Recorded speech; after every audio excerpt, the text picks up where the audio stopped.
Swayam Prabha. Digital India. Educated India.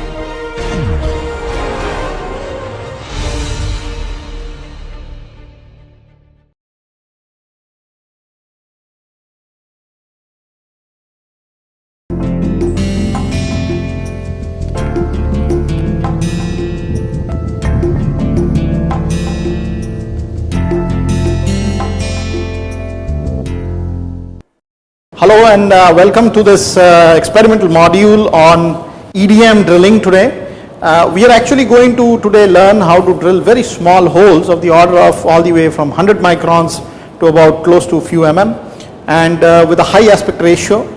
So typically, for example in a metal, if we want to do a drilling of 500 microns for a length into the workpiece of about 35 so it's a huge aspect ratio that we are talking about.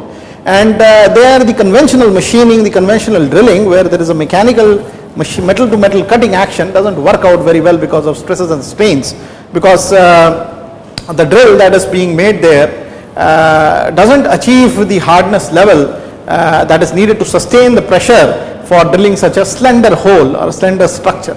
So this actually is a module where you can actually in a piece of iron, as you can see here, drill very small, very fine holes and even through holes using the process of EDM, electro discharge machining.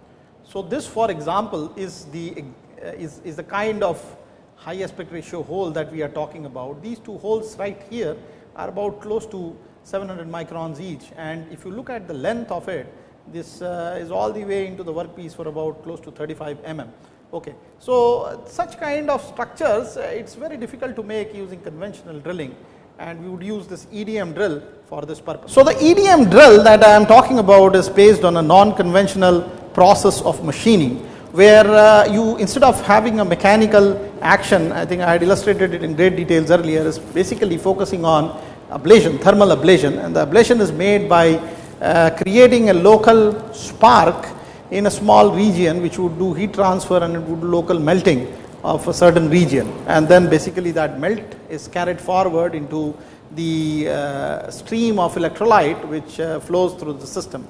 So there are a few modifications which happen to the conventional EDM process when we talk about the drilling process.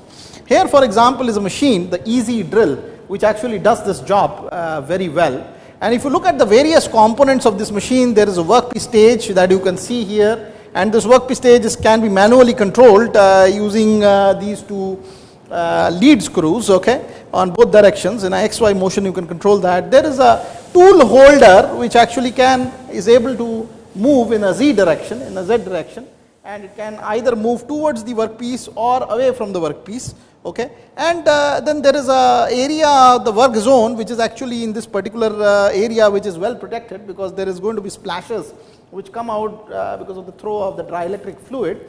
The machine itself is highly automated because it works on a controller, and the controller can be found out on this part of the machine right here. So the controller can be found on this part of the machine right here, which would actually give a good basis of setting up the various X, Y and Z controls in this particular system. There are certain stages which are put in a coarse manner or adjusted in a coarse manner by pendant box, which is kept right in the bottom here or in the back side of the machine here on the tool column, okay. And there is subsequently a motion in the positive as well as the negative X direction or Z direction when we work on these pendants. There is of course another motion which happens because of the auto positioning of the controller, this controller. And you see here, this particular spindle here shows the actual tool, which is actually a cylindrical hollow. So this tube right here is about probably close to 500 micrometers, and the diameter of this tube is close to about 300 microns or so. The system, apart from all this, so this is actually the holder which would be able to move in the Z direction to do all the drilling action. Okay, the tool is connected to the spindle here and adjusted for the length, and there is a screw which is also called the rolling screw, which is fitted at the bottom, which actually grabs this particular tool all the way to the tip here, which actually is responsible for doing the spark disposal into the system. So having said that, there are some other subunits of the system which you can find here. This, for example, is a stabilizer for the servo motor of the tool, okay, and it's very important to protect the system from voltage surges, and this is designed for actually handling high voltages and being able to protect the tool properly. There is again a unit here, as you can see right in this particular can, you have the dielectric fluid, which is typically a water based system, emulsion kind of a system, which would provide the necessary insulation between the tool and the workpiece when the machining happens. There are certain other aspects inside the tool. If you go into this box right here, there is a pumping system that you can see inside, and this is able to pump the fluid from this particular box all the way to this tip right here, and the fluid is dispensed coaxially in between this tube into the workpiece zone. There are of course some other electrical parts of this system like a transformer, etc., which can feed voltages into the system.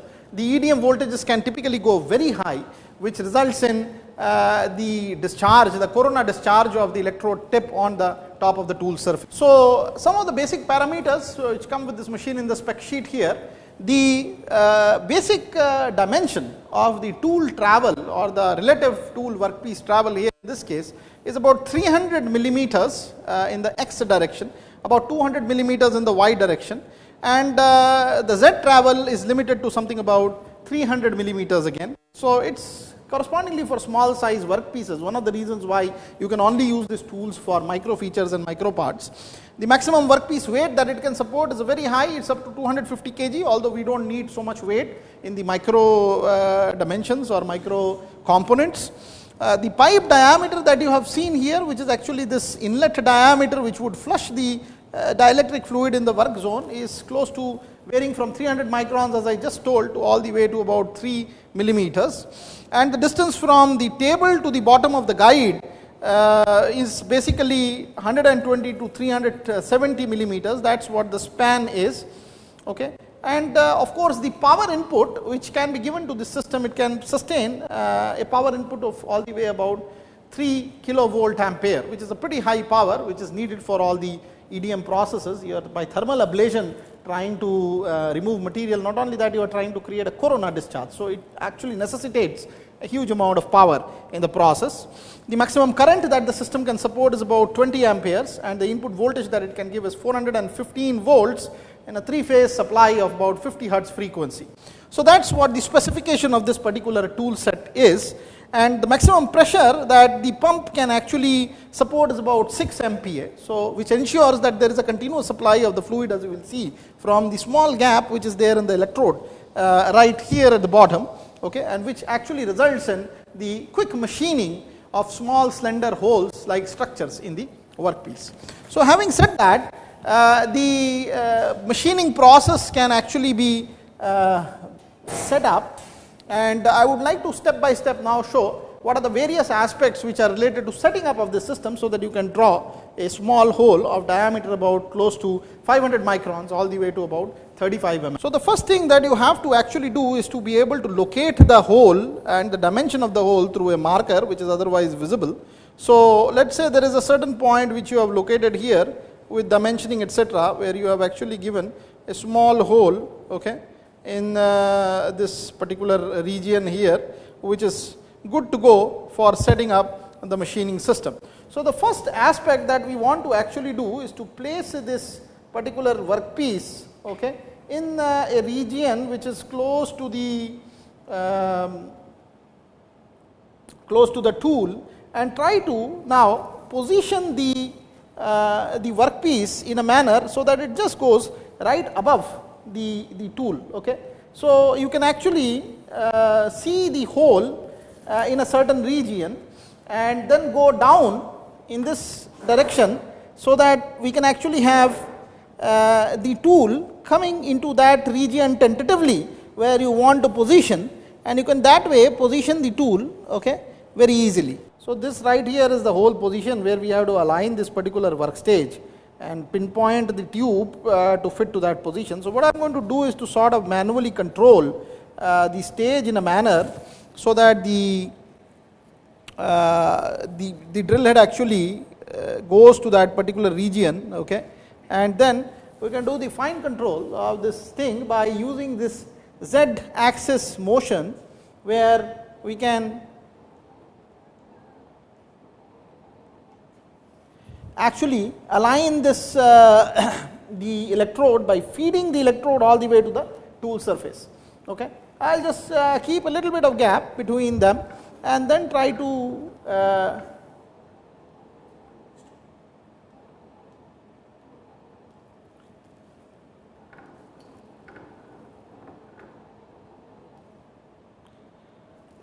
approximately position it based on this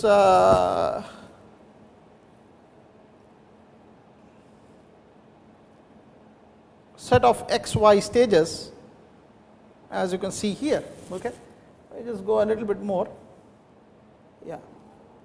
So now it appears to be almost on the particular hole or particular point there we want to drill actually.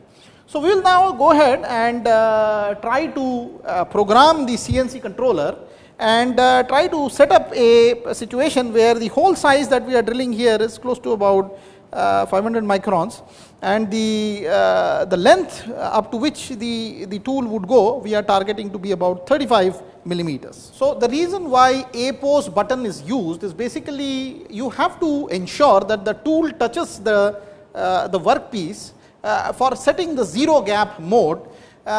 One has to remember that there is a plasma formulation that we are talking about between the tool and the workpiece surface, and there has to be a gap which is filled with an insulator or a dielectric. So for that we need to really know, or the tool needs to give this information, get this information where it is supposed to not reach. Okay, so therefore you have to sort of zero set the gap and then work on that mode and do the various z values which can lead to the formulation of such arcs and plasmas. So the A pose button actually is related to the setting up of the zero gap between the tool and the workpiece surface.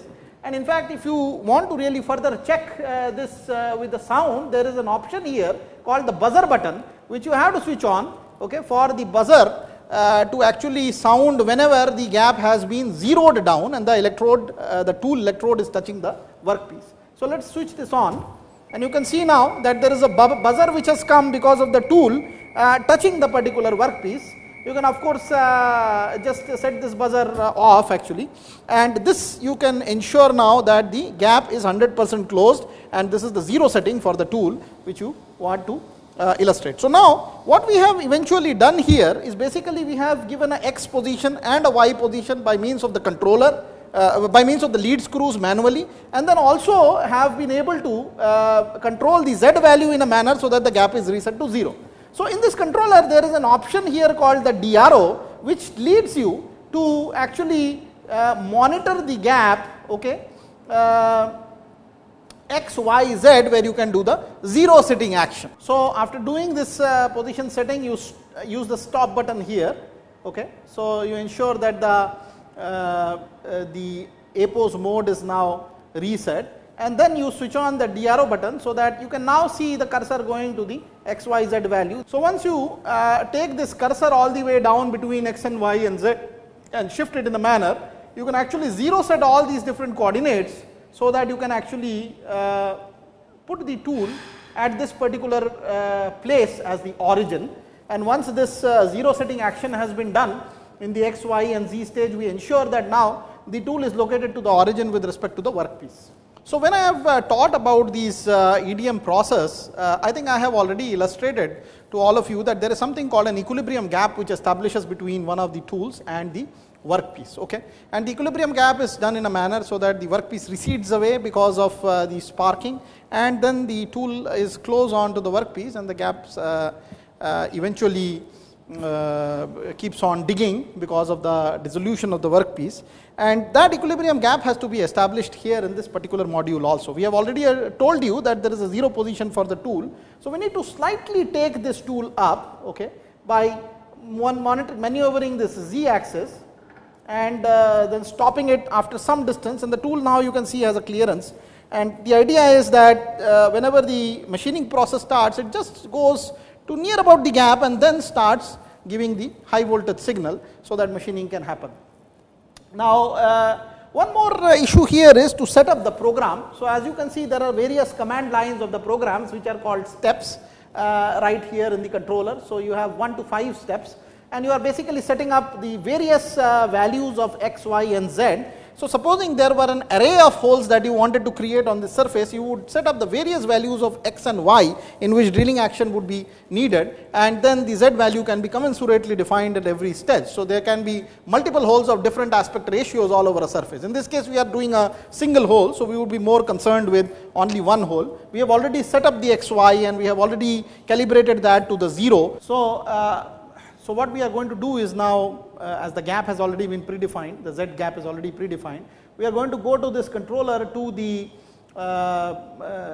enter mode here, so that you can ensure that it goes out of the DRO, and you can actually go to the program edit mode, which is another key right here, and which brings up a cursor here, as you can see, which it can be subsequently moved in the x, in the y and in the z direction. So x and y, as I told you earlier, are already 0 set, and there is a single hole being drilled, so we really need not change the x and y value, but actually we want to change the z value. So here we want to drill the hole in 2 steps. In the first step, we want to go about 25 millimeters into the workpiece, and in the second program step, which can actually be taken by moving the cursor in the downward direction, we want to go for a remaining amount of 10 mm more. This is an absolute positioning system, so we are considering the motion only from the surface corresponding to the z gap equal to 0 in the system. So, you know, in the first instance it goes 25 millimeters, in the second instance, in the second step it goes additional 10 millimeters, but we have to define the z from the surface itself, just like we do in the CNC absolute mode of programming, and so therefore we are setting up at 35 mm here. So, once we have done that, we can again enter these values and go out of the system, and now we are program ready for the CNC controller to take over and the machining to happen. So, here now, especially we have completed the CNC program on the controllers, we would now need to do 3 things on the machine. One is that we have to ensure that the tool has the rotation, intended rotation. We also have to ensure that the proper coolant supply or the proper dielectric fluid supply is there in the central portion of the tube. Okay, and that's because of the pumping circuit coming into picture and operating. And in the third mode, we also need the buzzer in this particular case, because any kind of abnormality has to be given a sort of indication to the user as an alarm button or a buzzer signal. So, these 3 tabs on the controller we would like to operate. So, we want to rotate the workpiece, and you can see the spindle rotating as soon as this has been put on. We want to indicate that if supposing of any abnormality, there is a buzzer, and then we want to actually make the pump on. But before doing that, we ensure that this area is completely covered, because then there can be splashes, etc., which comes onto the system, and we have developed an acrylic stage for doing the coverage of this particular area, and you can see now it is quite well protected, and I would do the pump on in this particular mode. Okay, so as soon as the pump is set on, you can see that there is a lot of coolant being circulated onto the system. Okay, and then there is a spark on mode, which we have further done, and you can now see the spark happening for the machining process to take place. Okay, and this spark would happen all the way when so therefore the EDM drilling action is actually happening right now. Okay, and the tube in this manner goes, and you will slowly see the spark going into the substrate, and you will not be able to see the spark after a while anymore, and automatically the intended drill size in terms of the diameter as well as in terms of the length which the drilling would necessitate does happen within the EDM machine. So, you can now see that the drill has gotten inside quite a bit actually, and the spark is now, whatever is happening is inside that periphery, so you can't visualize it anymore. Only some trace sparks are coming in the spot meant for it. So, this gives us a very fine micro drilling operation based on just EDM process, which is actually a non-metal to metal contact process for machining.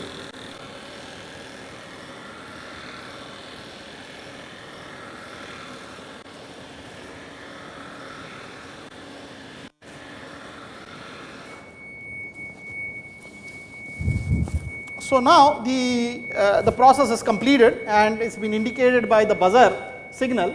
So we want to now actually extract the Z stage by pulling this all the way to the top surface, okay, and this can be actually done by using the coarse motion also of the particular stage, and you can see that there is a hole size which has come out to be almost about 35 as the tool feed, if you want to monitor very closely, actually has gone all the way to about 35 or so. Okay. So this area right here of the tool, you can see, which has come out in the process of the EDM is about 35 and this is corresponding to the hole which has been created on the surface here. Okay. So this hole here can be illustrated. You can see the hole here quite well made. So this was the hole which has been made here. You can see still a lot of dielectric fluid is actually remaining in the system.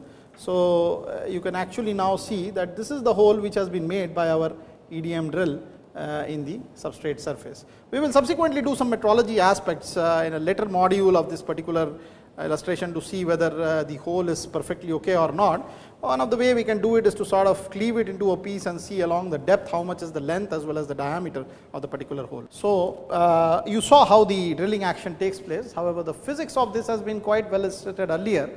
A few things that I would just like to recall, because we did this experiment today about how the EDM process is happening here, is that there is a sparking action which is happening between the tube and the surface, the workpiece surface where the hole is being drilled, and the sparking action is also a function of the on-off duration of the sparking circuit, which is actually a resistive capacitive circuit. I think I had done a detailed illustration of this earlier and also some theoretical calculations and derivations. So there is a on time and off time which is there of this circuit, which actually gives you an essence of the duty cycle. See, the EDM process is something where the spark is being discharged, okay, momentarily. So it is a spark, not an arc. So therefore the spark is just a sudden release of the charge from the cathode, which is the tool in this case, to the anode, and the electrons are the high velocity electrons are the mechanism or the agents which actually cause the thermal ablation process. So it is actually the momentum transfer of the electrons onto the anodic surface which creates a energy delivery, and subsequently there is a melting of the material on the surface. That's how the whole process of EDM works in this particular case.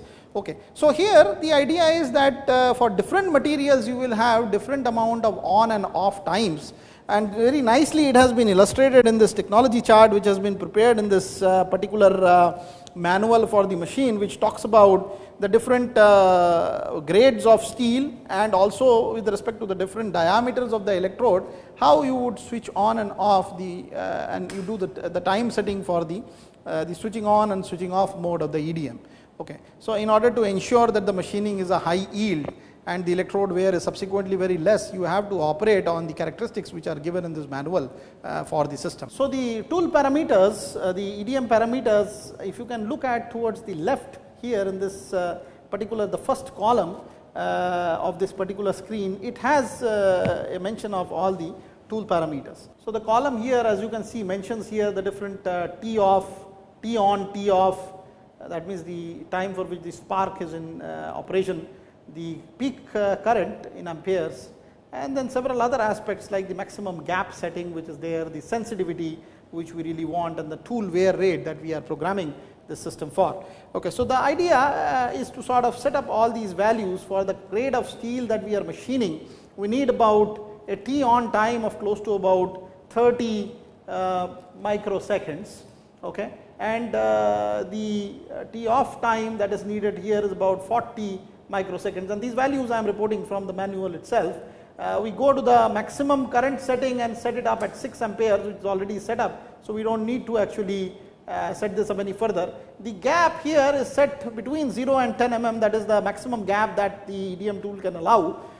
So we are setting it up at the maximum gap level, which is about 10 and the sensitivity also correspondingly to the maximum sensitivity for about close to 10. The description of sensitivity in this particular case is the finesse with which you can control the z-axis movement. Okay, so a gradation of 10 on that would be the extreme fine movement of z that you would be able to achieve while the machining process is carried out. And then finally, the most important part which is here is the tool wear rate, and it has been specified in the manual that wear is calculated approximately on the basis of 100 millimeters, assuming 100 millimeters of the length of the tool, and you basically allow the total percentage wear of the tool to be around 35% or so. So in this particular case, we have kept it slightly low, the tool wear slightly low, because we don't want to go all the way to about 100 millimeters,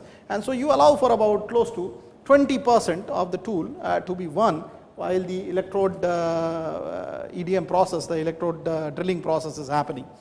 So having set this tool parameters, the whole process, as we showed before, continues, and you have very fine high aspect ratio hole structures being drilled on microsystems. Thank you.